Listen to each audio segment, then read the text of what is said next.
Welcome to Penrose Learning, where we make understanding easy. You start by verifying hardware and connections. This is critical.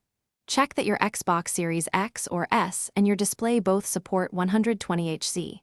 Once confirmed, swap to an HDMI 2, one cable or a certified high-speed HDMI 2, zero cable and plug into the appropriate port on your TV or monitor.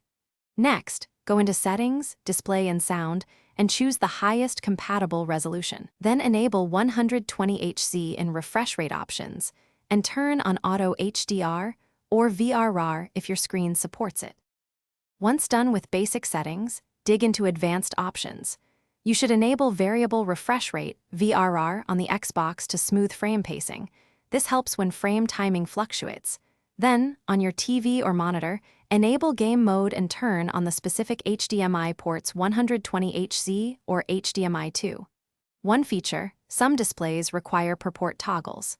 Finally, launch the game and select Performance Mode, or the 120 FPS option, inside the game's video settings, so the console prioritizes higher frame rates over fidelity. To complete setup, verify the output matches expectations.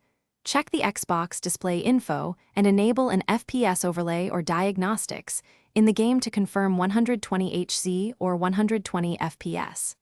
Make sure both your console and display firmware are up to date. Updates often resolve handshake issues. If you encounter stutter, flicker, or a black screen, first try a different HDMI port or cable. Then toggle between 120Hz and 60Hz. If problems persist, revert settings and update drivers before retrying.